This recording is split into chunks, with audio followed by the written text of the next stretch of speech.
L'Éternel regarde au cœur. Le cœur de l'homme est tortueux plus que toute autre chose.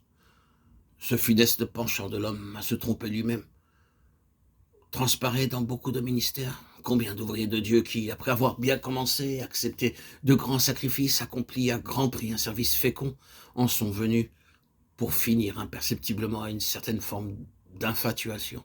Inconsciente peut-être, car ils n'ont pas cessé de se regarder comme les plus sincères et les plus humbles des hommes, mais qui n'en est pas moins réel pour cela. Ils n'ont pas réalisé que leur ministère proprement spirituel s'en était allé, ainsi que leur message. Ils ont laissé une espèce de maestria d'origine humaine se substituer à cette divine capacité qui est le lot par excellence d'un esprit brisé et dépendant.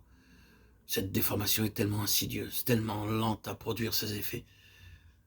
Elle procède à pas si menus et se cache sous un extérieur si avenant qu'elle peut défier tous les observateurs.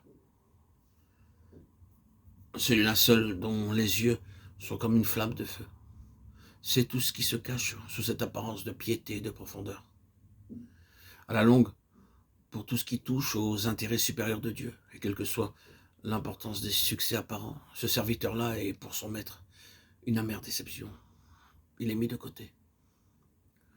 Si haut et fort qu'il ait dénoncé des compromis avec le monde, si brillant qu'aient pu être ses sermons et ses études bibliques, l'horreur du danger n'a pas hanté sa chambre de prière.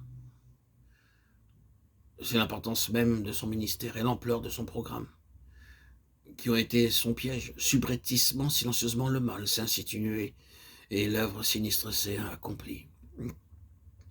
Par contraste, nous pouvons deviner quelles seront les attitudes et le caractère du serviteur en qui Dieu prend plaisir. Nous en avons la clé au verset 19 du chapitre 42 d'Ésaïe. Il s'agit ici naturellement du Seigneur Jésus, le serviteur modèle de Dieu, qui est aveugle, sinon mon serviteur est sourd comme mon messager que j'envoie, qui est aveugle comme l'ami de Dieu, aveugle comme le serviteur de l'Éternel. Ésaïe 42, 19. Voici mon serviteur. Ésaïe 52, 13. Voici mon serviteur que je soutiendrai, mon élu, en qui mon âme prend plaisir. J'ai mis mon esprit sur lui, il annoncera la justice aux nations. Ésaïe 42, 1. Mais toi, Israël, mon serviteur Jacob, que j'ai choisi, tu es mon serviteur. Ésaïe 41, 8, 9. Et c'est à ce titre de serviteur que nous allons le considérer. Le caractère expiatoire de son œuvre, décrit au chapitre 53, reste quelque chose de tout à fait en dehors. Nous n'avons aucune part à ce service-là. Et dans ce domaine, il nous est impossible de lui ressembler. Mais dans les principes auxquels il s'est conformé pendant sa vie terrestre, nous sommes appelés à être un avec lui. Et dans la mesure où notre vie est vraiment gouvernée par ces principes-là, nous pouvons nous rapprocher de cette position en Christ qui permet à Dieu de prendre aussi plaisir en nous.